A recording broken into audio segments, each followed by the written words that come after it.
जय हिंद student, welcome to Sonu army classes. Student, जैसे कि हम सारी मैराथन क्लास बहुत अच्छे से कंप्लीट कर चुके हैं और मैराथन में हमने बहुत ही इंपॉर्टेंट क्वेश्चन डिस्कस किए हैं।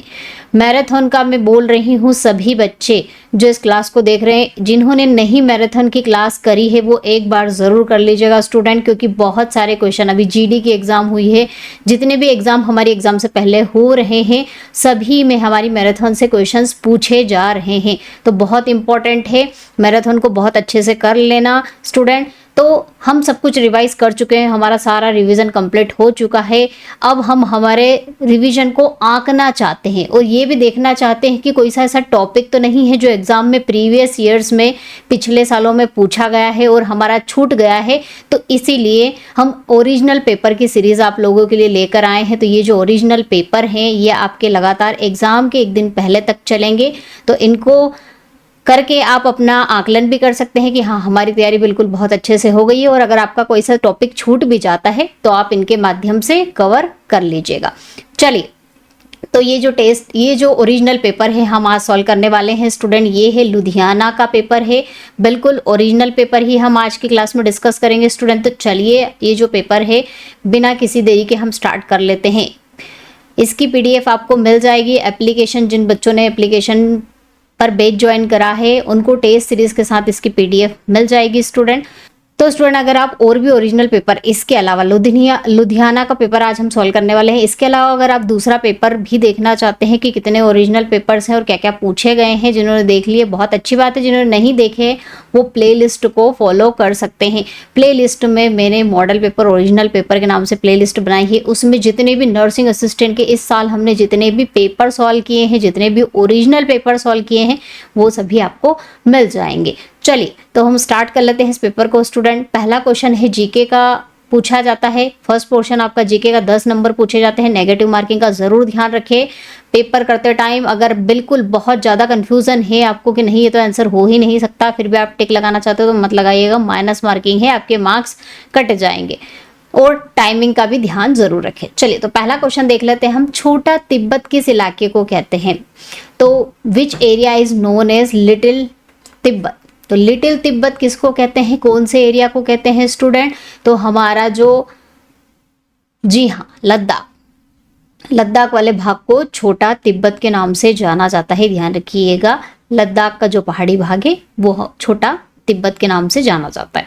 चलिए, तो ऑप्शन ए इसका राइट आंसर होगा। नेक्स्ट क्वेश्चन कर लेते हैं स्टूडेंट। भारत में स्थापित पहला राष्ट्रीय उद्यान कौन सा है? Which is the first national park establish in India? कौन सा पहला स्टैब्लिश हुआ था स्टूडेंट? जिम कॉर्बेट राष्ट्रीय उद्यान, दुधवा राष्ट्रीय उद्यान, गिंडी राष्ट्रीय उद्यान, नामदफा राष्ट्रीय उद्यान? तो कौन सा सबसे पुराना, भारत का सबसे पहला राष्ट्रीय उद्यान और साथ ही साथ एशिया का भी, कौन है? जिम कॉर्बेट राष्ट्रीय उद्यान है, ये ध्यान रखिएगा। 1936 में इसकी स्थापना हुई थी। 1936 में स्टैब्लिश हुआ था स्टूडेंट ये जिम कॉर्बेट राष्ट्रीय उद्यान। और कौन से स्टेट में, कौन से? उत्तराखंड में। उत्तराखंड में ये स्थित है जिम कॉर्बेट राष्ट्रीय उद्यान। चल आगे बढ़ते हैं। तो राष्ट्रीय उद्यानों को एक बार रिवाइज कर लेना। इंपॉर्टेंट वाले हमने राष्ट्रीय उद्यान करे हैं बहुत अच्छे से जीके में, तो उनको एक बार रिवाइज जरूर कर लीजिएगा। नेक्स्ट क्वेश्चन की तरफ बढ़ते हैं स्टूडेंट। विधानसभा का कार्यकाल कितना होता है? What is the tenure of assembly? हमारी जो असेंबली है, विधानसभा जिसे कहा जाता है, उसका कार्यकाल कितना होता है स्टूडेंट? विधानसभा का कार्यकाल, जी हाँ, बहुत अच्छे, कितना होता है? 5 साल का होता है। चलिए आगे बढ़ते हैं। सर्वोदय आंदोलन की किसने शुरुआत की थी? Who started the Sarvodaya movement? तो सर्वोदय आंदोलन किसके द्वारा शुरू किया गया था स्टूडेंट? तो किसके द्वारा शुरू किया गया था ये? जी हाँ, जिनका आंसर है महात्मा गांधी, बिल्कुल करेक्ट है, इनके द्वारा इसकी शुरुआत की गई थी। नेक्स्ट क्वेश्चन है स्टूडेंट। अपने समय के महान गायक तानसेन किसके दरबारी थे? किसके दरबारी थे तानसेन? सभी को पता होगा, अकबर के 9 रत्नों में तानसेन का नाम आता ही है। तो किसके थे? यहाँ पर ऑप्शन मिस हो गया है। चलिए, तो ये लिख लीजिएगा, अकबर, और अकबर ही इसका क्या है? राइट आंसर है। ठीक है, तो option D is the right answer. Akbar के 9 रत्नों में से एक थे तानसेन, महान गायक। चलिए, तो यहाँ पर अकबर के जो 9 रत्न हैं, एक रत्न तो अगर आपने नहीं पढ़े हैं तो उनको एक बार रिवाइज जरूर कर लीजिएगा। पहले जो थे 9 रत्न में पहला नाम आता है अबुल फजल का। अबुल फजल ने अखबार नामा और आईने अकबरी की रचना की थी। ठीक है, ये भी कौन थे? 9 रत्नों में से एक रत्न थे। फैजी भी क्या थे? अकबर के 9 रत्नों में से थे, जिन्होंने लीलावती तथा महाभारत और गीता जैसे ग्रंथों को फारसी में अनुवाद किया था। क्वेश्चन पूछे जाते हैं ये कि महाभारत और गीता, इन ग्रंथों का फारसी में अनुवाद किसके द्वारा किया गया? अकबर के 9 रत्नों में से फैजी के द्वारा। तानसेन का नाम हम देख चुके हैं, कवि। तानसेन अकबर के दरबारी थे, बहुत अच्छे संगीतज्ञ थे ये। बिरबल का नाम भी आपने सुना होगा, अकबर के विशेष सलाहकार थे, चतुर माना जाता था इन्हें। राजा टोडरमल अकबर के राजस्व और वित्त मंत्री थे।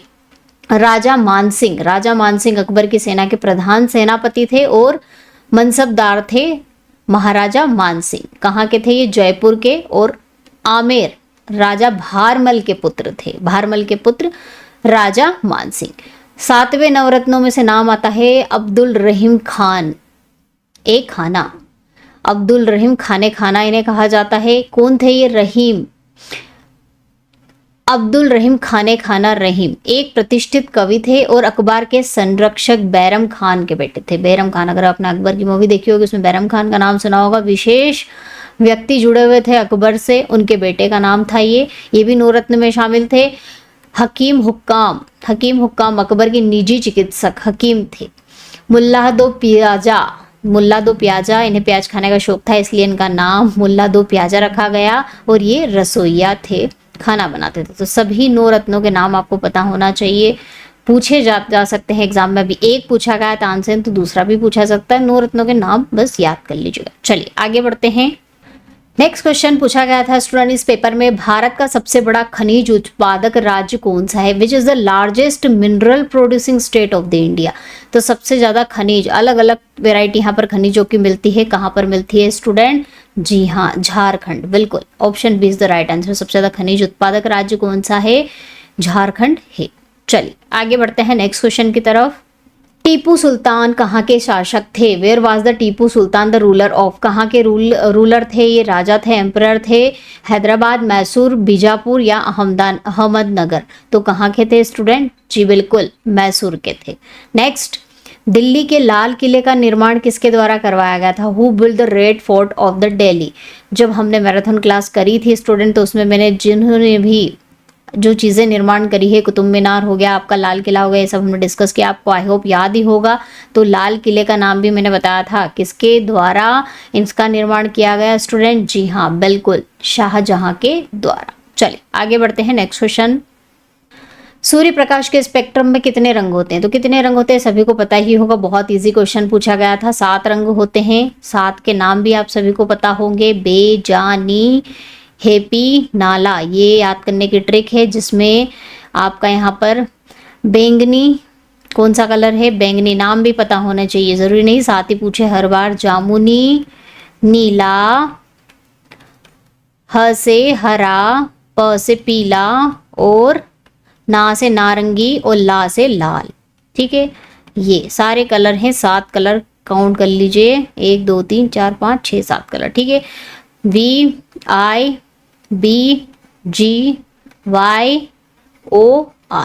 इंग्लिश में से VIBGYOR के नाम से आप याद कर सकते हैं। चलिए आगे बढ़ते हैं। मानवाधिकार दिवस कब मनाया जाता है? Human rights day celebrated. देखिए, डे से रिलेटेड क्वेश्चन पूछे गए हैं, तो कब मनाया जाता है? जी हाँ बिल्कुल, 10 दिसंबर को मनाया जाता है।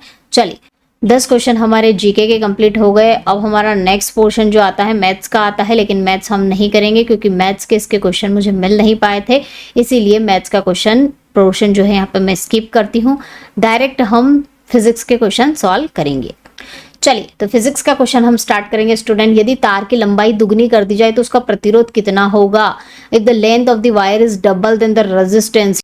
तो चलिए इसको पहले मैं आपको सॉल्व करके बता देती हूँ, क्योंकि ये जो क्वेश्चन है घुमा के 2-4 तरीके से पूछा जा सकता है। अभी लंबाई यहाँ पर दुगनी बोल दी गई है, कभी कभी आपको बोल दिया जाएगा कि लंबाई अगर आधी कर दी जाए तब तार के उसमें क्या चेंज आएगा। तो ये आपको सॉल्व करते आना चाहिए। क्वेश्चन थोड़ा सा ये मत टिक कर देना r/2 या फिर r/4, इसको रटना नहीं है। जो बच्चे रट लेते हैं ना कि लंबाई को इतना कर दो, तो ये रटने से आपका थोड़ा गलत हो सकता है, क्योंकि यहाँ पर ये r/4 वैल्यू वैसे करेक्ट है इन दोनों में से, वो तब होती है जब आपकी लंबाई को आधा कर दिया जाए। लेकिन लंबाई को अगर दुगना कर दिया जाए, डबल कर दिया जाए, तब क्या होगा? तो स्टूडेंट तार जो होता है, तार की इन्होंने देखो, तार ऐसा होता है तो तार की जो लंबाई है, लंबाई में ये चेंज कर रहे हैं। इसका जो ये वॉल्यूम है, इसकी मोटाई, इसमें कोई चेंज हो रहा है क्या? आयतन में कोई परिवर्तन हो रहा है? नहीं होता है, सिर्फ उसकी लंबाई में चेंज आता है। तो इसीलिए इसका जो वॉल्यूम है, वॉल्यूम क्या होता है, इसका आयतन क्या होता है स्टूडेंट? कांस्टेंट होता है, नियत होता है, कांस्टेंट होता है। तो कांस्टेंट होता है तो हम इसको इस तरह से लिख सकते हैं, V1 is equal to V2, मतलब दोनों के वॉल्यूम, दोनों पहले वाला तार और टूटने वाला तार, लंबाई में परिवर्तन करने वाला तार, दोनों की जो वॉल्यूम है, आयतन है, वो क्या होंगे? बराबर होंगे, क्योंकि इसकी मोटाई में कोई परिवर्तन नहीं हो रहा है, सिर्फ लंबाई में चेंज हो रहा है। और हमें पता है वॉल्यूम का फॉर्मूला क्या होता है? एरिया इंटू लेंथ होता है। तो इसका हम A1 L1 मान लेंगे, इसका मान लेंगे हम A2 L2। अब यहाँ से हम निकालेंगे A1 और A2 का रेशो। क्यों निकालेंगे? बस आपको स्टेप याद रखिएगा, A1 A2 का रेशो निकालेंगे।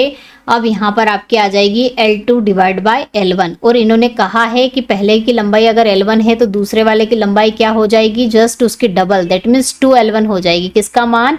L2 का मान आपका हो जाएगा 2L1।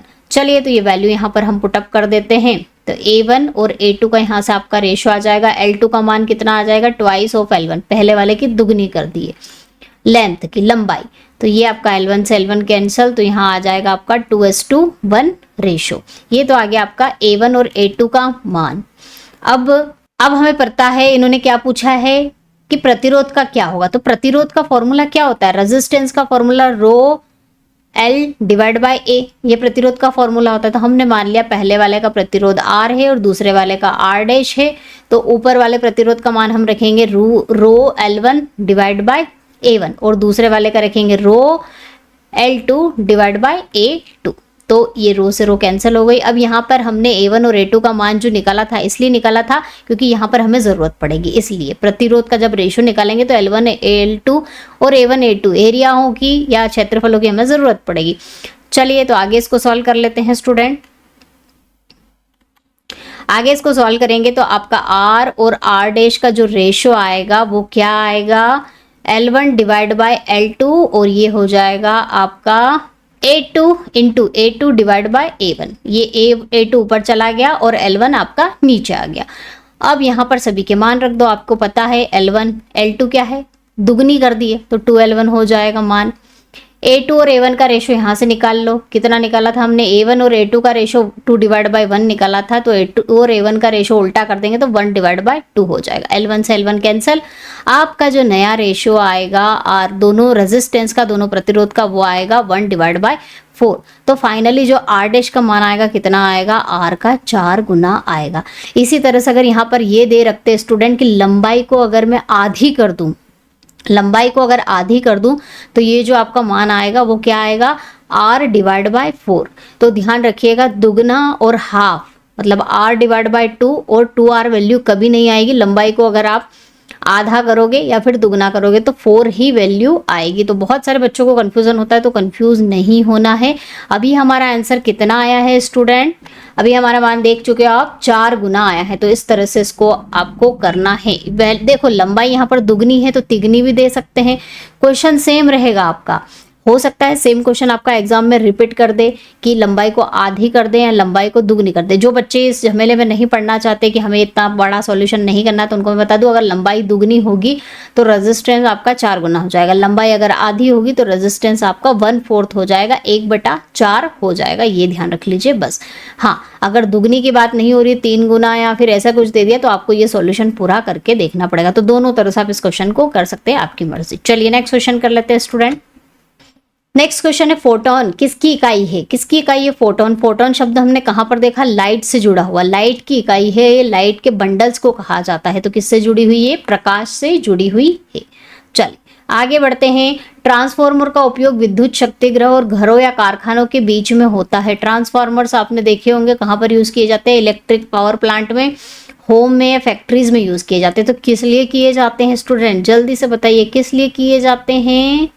संचरण के बलों में वोल्टता पात को कम करने के लिए, रिड्यूस द वोल्टेज ड्रॉप को ट्रांसमिशन फोर्सेस में जो वोल्टेज ड्रॉप होता है उसको कम करने के लिए करते हैं क्या, वोल्टेज ड्रॉप ना हो इसलिए, या फिर पावर लॉस को कम करने के लिए, या फिर to reduce the power loss in transmission forces. I think ये दोनों ऑप्शन एक जैसे ही लग रहे हैं, कोई बात नहीं, हम इसमें जो करेक्ट आंसर होगा उसको देख लेंगे। कम वोल्टता वाले उपकरणों की उपयोगिता हेतु वोल्टेज को कम करने के लिए, to reduce the voltage for the use of low voltage equipment के लिए, किसके लिए हम ट्रांसफार्मर का उपयोग किए करते हैं स्टूडेंट, ट्रांसफार्मर का यूज क्या है, तो ट्रांसफार्मर का यूज क्या है student, option be reduce power loss.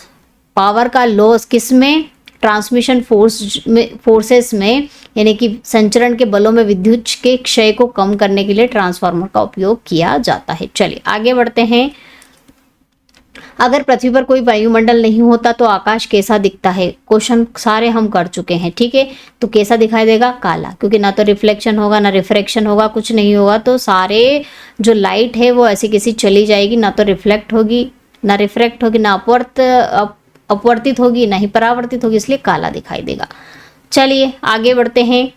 1 volt किसके बराबर होता है, 1 वोल्ट इज इक्वल टू, अब यहाँ पर वोल्ट की अगर आपको डेफिनेशन, वोल्टेज की विभवांतर की डेफिनेशन पता होगी तो आप इसका आंसर दे सकते हो। तो इस तरह से क्वेश्चन भी पूछे जा सकते हैं स्टूडेंट। तो 1 वोल्ट किसके बराबर होता है, अगर वोल्ट की हम डेफिनेशन देखें तो वोल्टेज की डेफिनेशन सभी को पता है कि अनंत से किसी एक चार्ज को, एक आवेश को एक पर्टिकुलर जगह पर लाने में जितना किया गया कार्य होता है उसे हम क्या कहते हैं, विभवांतर कहते हैं। तो इस तरह से इसका फॉर्मूला बनेगा U divide by Q। U divide by Q, U यहाँ पर क्या है, ऊर्जा है, और Q यहाँ पर क्या है, आवेश है, यानी कि चार्ज है, ठीक है। ये इसका फॉर्मूला बनता है डेफिनेशन से। तो ऊर्जा की यूनिट क्या होती है, क्या इकाई होती है इसकी, ऐसा यूनिट जूल, और आवेश की क्या होती है, कूलाम होती है। तो इसका जो आपका फॉर्मूला बनेगा वो क्या बनेगा, जूल पर कूलाम। तो 1 वोल्ट किसके बराबर आता है, डेफिनेशन से ही ये हमने लिया है, डेफिनेशन ही है इसकी वोल्ट की विभवांतर की, वो उससे क्या आया आपका, जूल पर कूलाम, 1 जूल पर कूलाम के बराबर आएगा। चलिए नेक्स्ट आपका बायोलॉजी का पोर्शन है स्टूडेंट। 15 क्वेश्चन पूछे जाते हैं, बहुत ज्यादा वेटेज वाला सब्जेक्ट है आपका। क्वेश्चन पूछा गया था, पूंछ जीवाणु भोजी होते हैं, the tail bacteriophage is, bacteriophage क्या होते हैं, क्या होते हैं, पूंछ जीवाणु भोजी क्या होते हैं स्टूडेंट, तो ये क्या होते हैं, वायरस होते हैं। इस तरह के वायरस होते हैं जो जीवाणुओं को मारने का काम करते हैं, जीवाणु की सतह पर गतिशील होते हैं, moving on the surface of the bacteria. इनका स्ट्रक्चर इस तरह से होता है, इनको टेल इसलिए कहते हैं क्योंकि इनमें पूंछ जैसी स्ट्रक्चर होता है। इनमें 2 पार्ट होते हैं, एक तो मुंह होता है, बॉडी होती है, और एक इनकी पूंछ होती है। और ये क्या होते हैं, जो भी जीवाणु है, बैक्टीरिया है, उनमें उनके सरफेस पर जाकर चिपक जाते हैं, फिट हो जाते हैं और उनको डिस्ट्रॉय कर देते हैं, इसलिए इन्हें पूंछ जीवाणु भोजी कहा जाता है। तो ये कहाँ पर पाए जाते हैं, जीवाणु की सतह पर गतिशील होते हैं, moving on the surface of the bacteria, ठीक है। पौधों की पत्तियों की सतह पर गतिशील नहीं है, जीवाणु की सतह पर गतिशील होते हैं। और ये इमूवेबल तो नहीं होते, मूवेबल ही होते, चलायमान होते हैं, ठीक है, अचलायमान नहीं होते। पानी में सक्रिय रूप से गतिशील होते हैं, ऐसा कुछ नहीं है। नॉर्मली भी ये मूवेबल हो सकते हैं, गतिशील हो सकते हैं। तो जीवाणु की सतह पर, मेन जो आंसर है इसका क्या है कि जीवाणु पर गतिशील, जीवाणु भोजी बैक्टीरिया को मारने वाले होते हैं। चल नेक्स्ट क्वेश्चन पूछा गया था, जीवाश्मों का अध्ययन, स्टडी ऑफ फॉसिल क्या कहलाता है, हेपेटोलॉजी, ऑर्गेनिक ग्रोथ, पैलेंटियोलॉजी या फिर सोरोलॉजी। तो क्या कहते हैं जीवाश्मों के अध्ययन को स्टूडेंट, जी बिल्कुल, क्या कहते हैं, पैलेंटोलॉजी। चलिए नेक्स्ट क्वेश्चन है, जीवों और पर्यावरण के बीच पारस्परिक क्रिया के अध्ययन को क्या कहते हैं, the study of interaction between organism and the environment.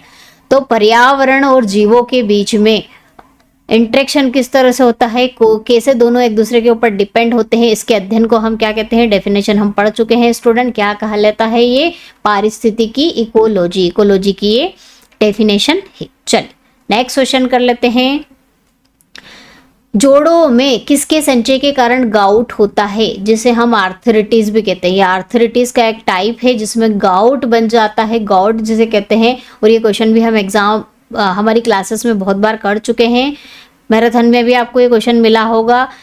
तो क्या जम जाता है आपके जॉइंट्स में, क्या जमता है, किसका क्रिस्टल जमता है स्टूडेंट? जी हाँ, बिल्कुल, यूरिक एसिड के क्रिस्टल यहाँ पर जमा हो जाते हैं। आर्थराइटिस का ही ये टाइप है। नेक्स्ट है स्टूडेंट, मेलाटोनिन के द्वारा स्रावित होता है। तो जो मेलाटोनिन है सिक्रेटेड बाय, किसके द्वारा सिक्रेट होता है स्टूडेंट? कौन सी? जी बिल्कुल, मेलाटोनिन क्या है? हार्मोन्स है, और हार्मोन्स किसी ना किसी ग्रंथि से तो स्रावित होते ही हैं। तो ये किस ग्रंथि के द्वारा स्रावित होता है स्टूडेंट? बिल्कुल, पीनियल ग्रंथि, जो कि हमारे ब्रेन में स्थित होती है। इसकी पोजीशन कहाँ पर है? हमारे ब्रेन में स्थित होती है। और मेलाटोनिन का काम क्या होता है स्टूडेंट? तो ये हमारी स्लीप साइकिल को मेंटेन करता है। सोने, हमें नींद किसके कारण आती है? मेलाटोनिन हार्मोन्स के कारण ही आती है। और ये लाइट के प्रति सेंसिटिव होता है। अगर लाइट जलती है तो ये रिलीज नहीं होता है, इसीलिए जब हम सोते हैं तो हम लाइट ऑफ कर देते हैं, जिससे ये सिक्रेट होने लगता है, स्रावित होने लगता है मेलाटोनिन, और हमें नींद आती है। तो ये नींद से जुड़ा हुआ हार्मोन्स है मेलाटोनिन, जो हमारी नींद को मेंटेन करता है। किसके द्वारा सिक्रेट होता है, किसके द्वारा स्रावित होता है? पीनियल ग्रंथि के द्वारा। चलिए नेक्स्ट है, पादप प्लवक और प्राणी प्लवक से संबंधित है। किससे संबंधित है? फाइटोप्लैंक्टन और animal plankton are related to. तो ये प्रोटिस्टा में आते हैं, मोनेरा में आते हैं, पशु एनिमल हैं या पशु प्लांट दोनों हैं। तो स्टूडेंट फाइटोप्लैंक्टन, हमने जब साइकिल्स पढ़ी थी बायोलॉजी में, तो उसमें मैंने आपको बताया था कि इनका ऑक्सीजन प्रोड्यूस करने में सबसे ज़्यादा रिस्पॉन्सिबल कौन होते हैं? फाइटोप्लैंक्टन होते हैं। और ये ज़्यादातर समुद्र में पाए जाते हैं, समुद्रीय जीव होते हैं। और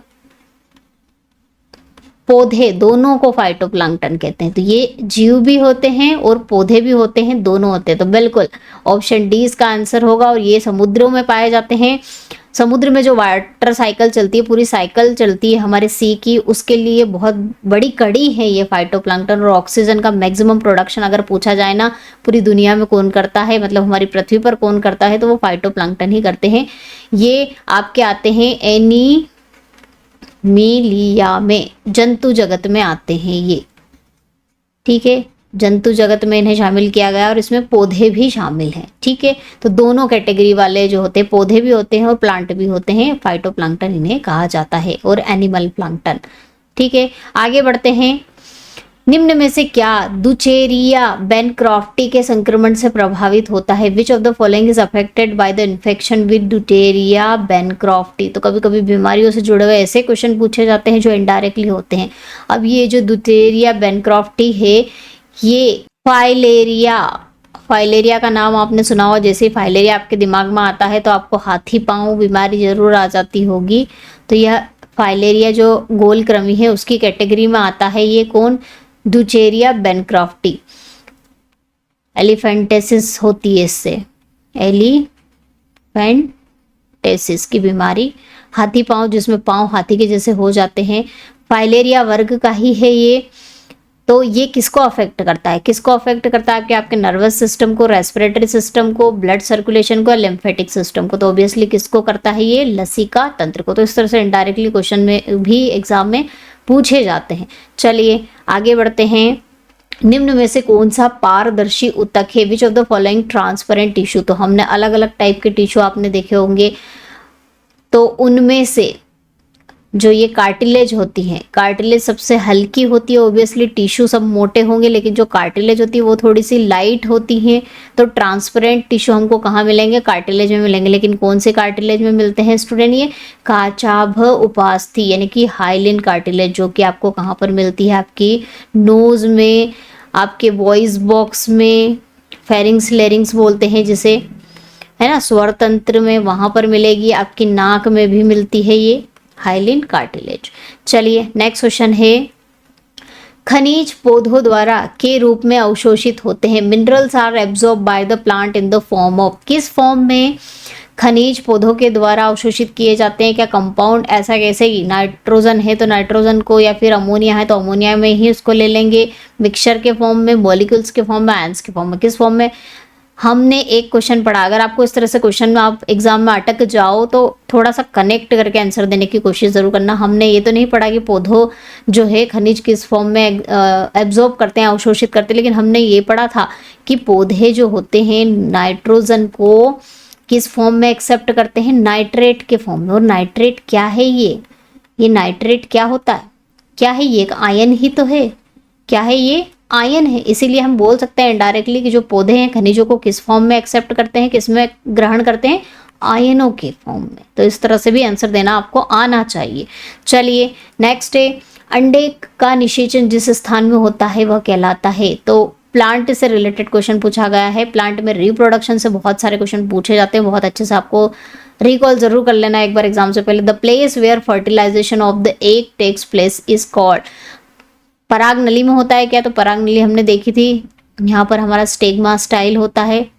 जैसे ही आपका पोलेन ग्रेन यहाँ पर आता है वो मॉइस्चराइजर कंडीशन में, मॉइस्ट कंडीशन में जर्मिनेट होने लगता है और यहाँ से एक पराग नली निकलती, पोलेन ट्यूब निकलती है।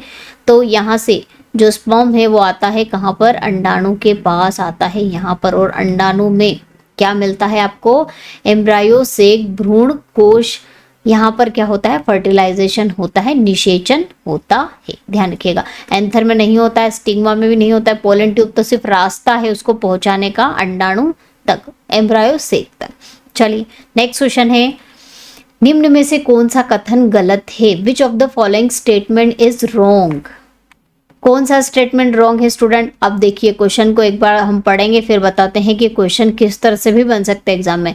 आपकी जो हिप बोन है उसमें 3 अस्थियां होती है क्या, जी हाँ होती है। कौन कौन सी मैं आगे आपको बताऊंगी। कपाल में 9 अस्थियां होती है क्या, क्रेनियल बोन्स कितनी होती है, 9 नहीं होती है, 8 होती है। कौन सी होती है वो भी मैं आगे बताऊंगी। अग्रपाद में 30 अस्थियां होती है, जी हाँ अग्रपाद दैट मीन्स हमारे हैंड लिम्स यानी कि हमारे हाथ, जो हमारे हैंड है उन्हें बोलते हैं अग्रपाद, हैंड लिम्स बोलते हैं, ये ध्यान रखिएगा। और पश्चपाद किन्हें कहते हैं, हमारे पैरों को। पसली के 12 जोड़े होते हैं, जी हाँ सब करेक्ट है, लेकिन option B is the wrong answer. अब देखो इस क्वेश्चन को आप देखोगे तो इसमें पूरा स्केलेटन सिस्टम उन्होंने कवर कर लिया, सारी हड्डियां एक ही क्वेश्चन में कवर हो गई है। हाथ की हड्डियां कितनी होती है, आपके सिर में क्रेनियल बोन कितनी होती है, ये सब। तो इस तरह से क्वेश्चन भी बन सकते हैं, अगर उन्हें कवर करना है तो एक ही क्वेश्चन में वो सब कुछ पूछ सकते हैं इस तरह से। चलिए अब हड्डियों के बारे में बात हो ही रही है, तो जैसे कि हमने बताया था कि जो हैंड लिम है, आपका हैंड लिम यानी कि आपका हाथ, उसमें टोटल कितनी हड्डियां होती हैं, तो कितनी 30 हड्डियां होती है। मैडम 30 हड्डियां कहाँ होगी, एक हाथ में 30 होगी, आपका एक जो है उसमें 30 होती है और दोनों मिला के 60 हो जाएंगी। कहाँ कहाँ पर होती है, हाथ की हड्डियां कहाँ से शुरुआत होती है आपकी स्टूडेंट, यहाँ से, ठीक है। ये आपकी ह्यूमरस है, एक ह्यूमरस होती है, उसके बाद रेडियस और अल्ना, यहाँ पर 2 हड्डियां होती है। कार्पल्स में कितनी हड्डियां होती है, 8 हड्डियां कार्पल्स में होती हैं। मेटाकार्पल्स, ये आपकी ये वाली हड्डियां कितनी है, 5 होंगी। और फिंगर की हड्डियों की अगर बात करें तो एक फिंगर में आपको कितनी हड्डियां, ये मेटाकार्पल्स के बाद जो फ्लेंजेस होती है, फ्लेंजेस किन्हें कहते हैं, हमारी उंगलियों की हड्डियों को कहते हैं। तो टोटल कितनी है, 3 6 3 9 और 12, और थंब जो है उसमें 3 नहीं होती, 2 ही होती, तो टोटल 14। अब इसे काउंट कर लो कितनी हो गई, 8 और 2 10 और ये 15 और 16 और 4 20 और 10 30। तो हैंडलिम की हड्डियां आपको पता होनी चाहिए, हड्डियों को काउंट करके ही पढ़ना है आपको कि कितनी हड्डियां कहाँ पर होती है। तो ये हमारे हाथ की ये वाली जो बोन्स आपको होगा मैडम, ये स्केपुला, शोल्डर ग्रिडर वाली जो बोन है, एक कैल्विकल ये नहीं आती कि ये हमारी हाथ की हड्डियां, हैंडलिम नहीं, ये हमारी शोल्डर की बोन आती है, तो ये शोल्डर बोन है, ठीक है। चलिए इसके अलावा हमने देखा था क्रेनियल बोन, कपालिका हड्डी जो है, कपालिकाएं कितनी होती है, तो कितनी होती है, टोटल 8 क्रेनियल बोन आपकी यहाँ पर होती है। और इन्होंने बोला था 9 होती है, तो 9 नहीं होती, ये ध्यान रखिएगा हड्डियों के बारे में। चलिए नेक्स्ट क्वेश्चन पर बढ़ते हैं। द्वितीयक अंडक होता है, secondary oocyte is a, secondary oocyte जो होता है हैप्लॉइड होता है, मल्टीप्लाई होता है, ट्रिपलेट होता है, डाइप्लॉइड होता है स्टूडेंट। तो ओसाइड क्या है, फर्टिलाइजेशन के पहले वाला अंडे का भाग होता है, सेकेंडरी भाग होता है हमारा, फॉलिकल के बाद बनता है ये। द्वितीयक अंडा किसे कहते हैं, तो ऑब्वियसली फर्टिलाइजेशन के पहले अंडा को हम क्या कहेंगे, उसमें 23 क्रोमोसोम्स ही होते हैं। फर्टिलाइजेशन के बाद 46 होते हैं स्टूडेंट, 23 गुणसूत्र होते हैं जो कि क्या है, हैप्लॉइड हैं, एन के फॉर्म में होते हैं, मतलब पेयरिंग के फॉर्म में नहीं होते, तो ये अगुणित होता है, ध्यान रखिएगा। चलिए नेक्स्ट क्वेश्चन पूछा गया था, निम्न में से क्या तंत्रिका कोशिका में अनुपस्थित है? Which of the following is absent in the nerve cells? तो नर्व सेल्स में क्या नहीं होगा स्टूडेंट? न्यूक्लियस नहीं होता है क्या? होता है। माइट्रोकॉन्ड्रिया सूत्रकणिका जिसे कहा जाता है ये भी होता है, राइबोसोम्स भी होते हैं, लेकिन सेंट्रियोल्स नहीं होते। जी हाँ, सेंट्रियोल्स क्यों नहीं होते? सेंट्रियोल्स का तारक केंद्र का सबसे इंपॉर्टेंट फंक्शन किस में होता है? डिवीजन में। सेल डिवीजन जब जब होता है, विभाजन, कोशिका का विभाजन है ना, उसमें महत्वपूर्ण भूमिका निभाते हैं। आपने माइटोसिस की प्रोसेस पढ़ी होगी, न्यूक्लियस के दोनों साइड चिपक जाते हैं और स्पिंडल फाइबर्स निकालते हैं, है ना, और क्रोमोसोम्स को एक लाइन में अरेंज कर देते हैं, और सेल डिवीजन में बहुत इंपॉर्टेंट पार्टिसिपेशन है इनका, अच्छे से भाग लेते हैं ये। सेल डिवीजन में ही इनका मेन रोल होता है कोशिका विभाजन में। लेकिन नर्व सेल्स कभी भी विभाजित नहीं होती हैं, ये एक बार बन गई उसके बाद विभाजित नहीं होती है। हमारे ब्रेन की जो सेल्स होती, कौन सी सेल्स विभाजित नहीं होती? Nerve cells. तो उसमें सेंट्रियोल्स नहीं पाए जाते, ध्यान रखिएगा। चलिए नेक्स्ट क्वेश्चन पूछा गया था, द्विनिषेचन किसमें होता है? Double fertilization occurs in. तो डबल फर्टिलाइजेशन में स्टूडेंट दो स्पर्म जो होते हैं जो प्लांट में पाया जाता है। सबसे पहले तो आप देख लो ये कौन से पौधों में पाया जाता है? प्लांट में पाया जाता है और एंजियोस्पर्म में पाया जाता है, फ्लावरिंग प्लांट में। एंजियोस्पर्म्स,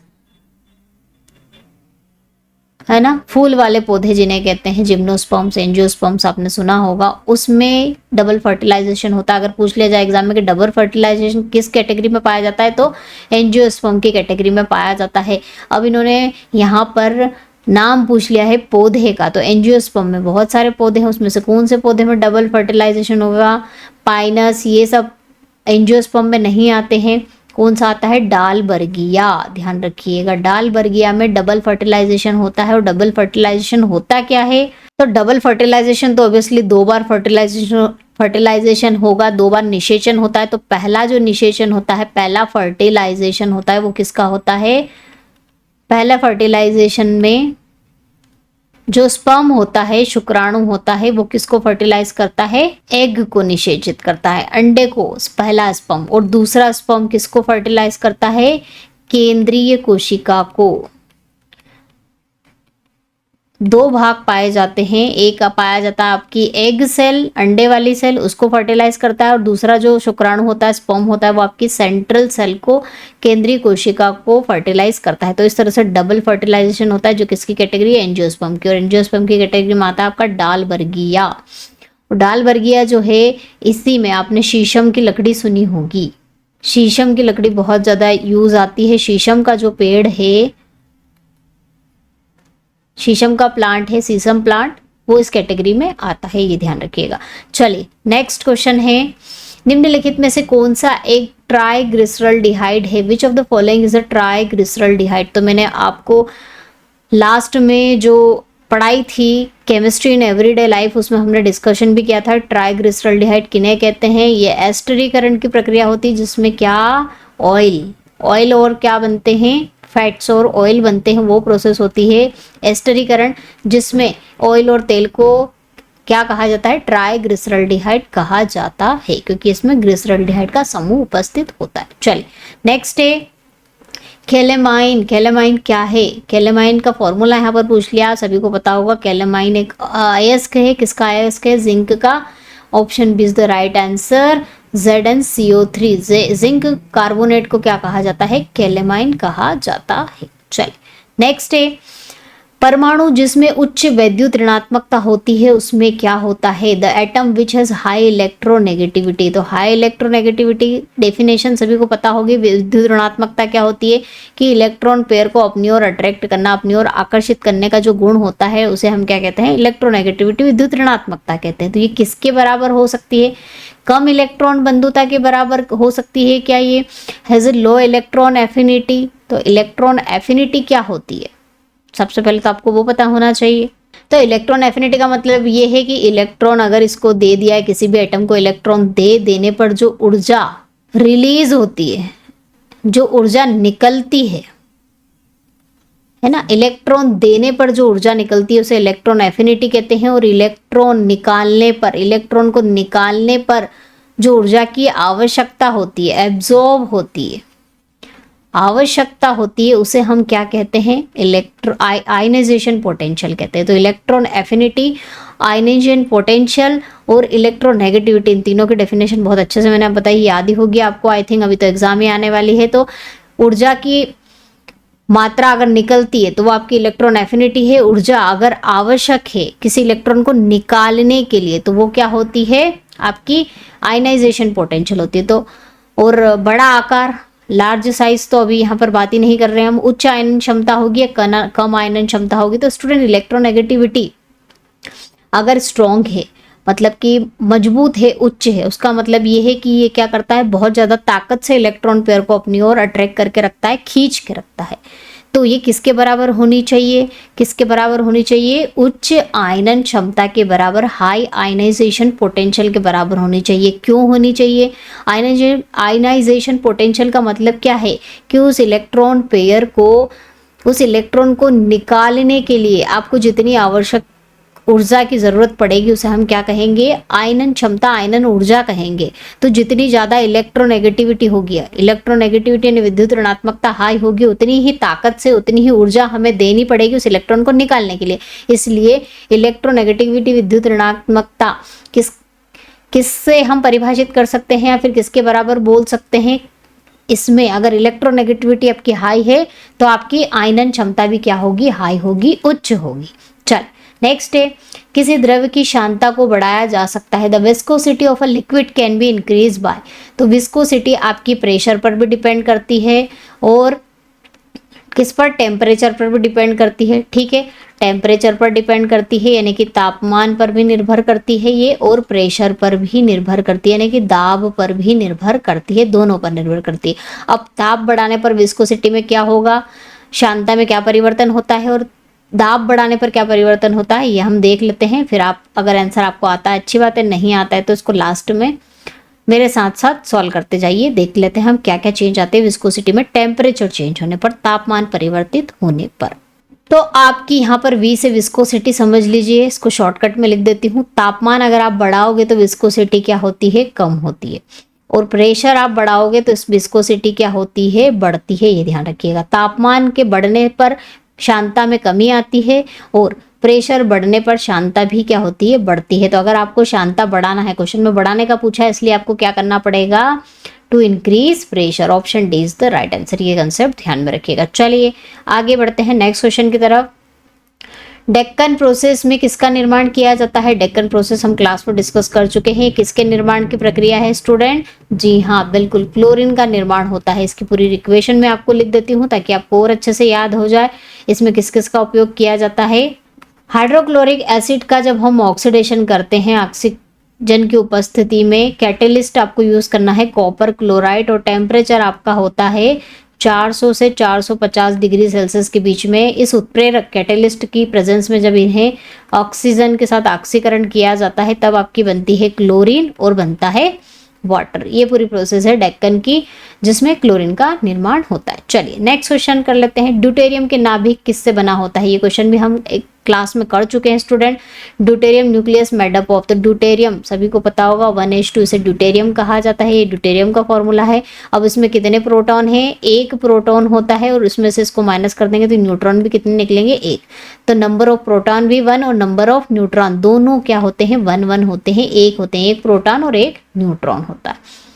चलिए आगे बढ़ते हैं।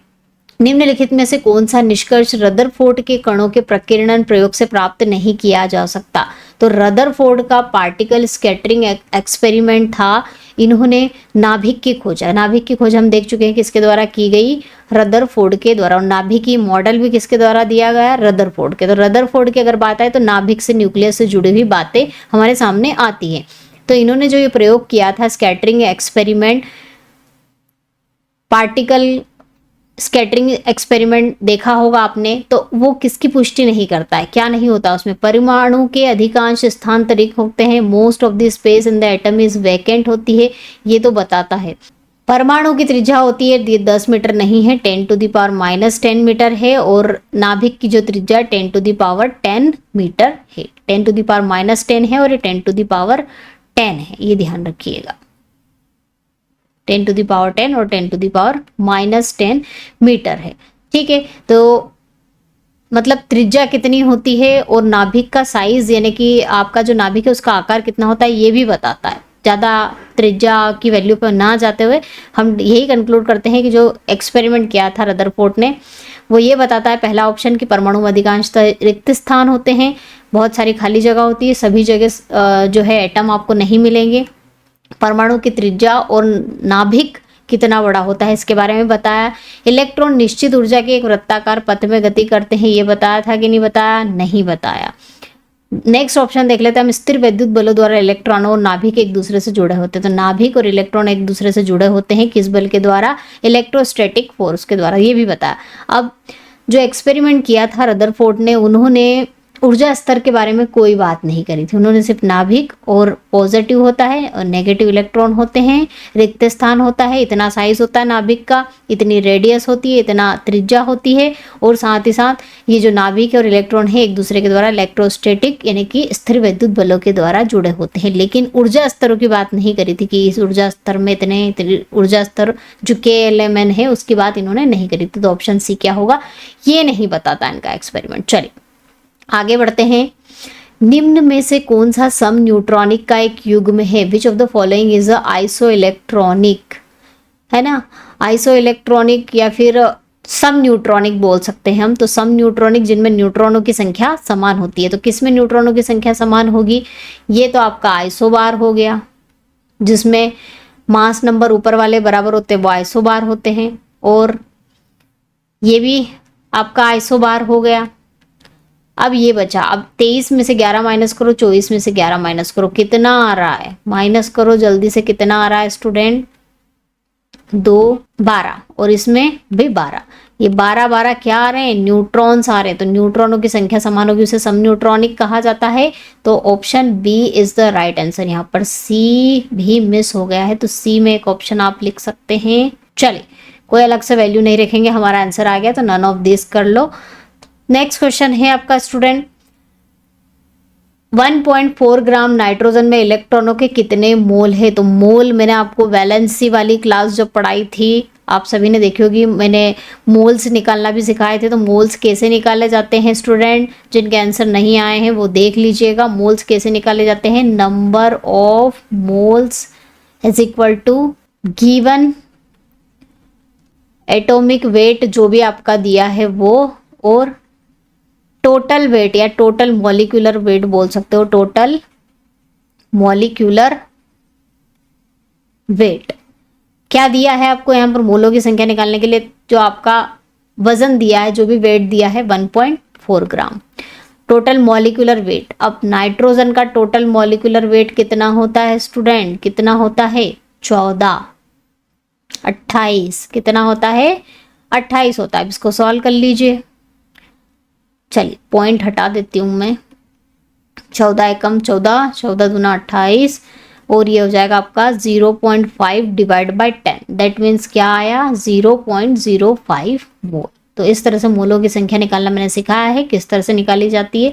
जो भी आपका वजन है उसको, जिसका पूछा है उसके टोटल मॉलिक्यूलर वेट आणविक द्रव्यमान से आपको भाग देना है। नेक्स्ट है, उस यौगिक की पहचान कीजिए जो NaOH के साथ सोडियम हाइड्रोक्साइड के साथ अभिक्रिया नहीं कर सकता। Identify the compound which does not react with the sodium hydroxide.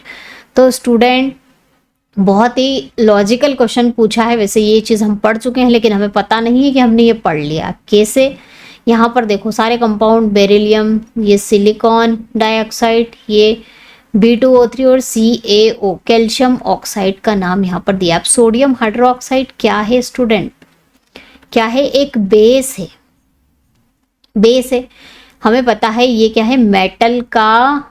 हम जानते हैं, हमने ये पढ़ा है कि जो मेटल के ऑक्साइड होते हैं वो कैसे होते हैं? क्षारीय होते हैं। कैसे होते हैं? क्षारीय होते हैं, बेसिक नेचर के होते हैं। ठीक है, तो मेटल के ऑक्साइड के साथ रिएक्शन कभी नहीं करेंगे। तो ये सोडियम और कैल्शियम दोनों क्या है? मेटल ऑक्साइड है। ये भी मेटल ऑक्साइड है, ये भी मेटल ऑक्साइड है, और दोनों बेसिक है। तो एक बेस के साथ रिएक्शन नहीं करता है। बेस आपका या तो किसके साथ? एसिड के साथ, अम्ल के साथ रिएक्शन कर लेगा, या फिर उभयधर्मी ऑक्साइड एम्फोटेरिक के साथ रिएक्शन कर लेगा। उभयधर्मी ऑक्साइड के साथ अभिक्रिया कर सकता है ये, या फिर अम्ल के साथ अभिक्रिया करेगा। बेस बेस के साथ अभिक्रिया नहीं करेगा।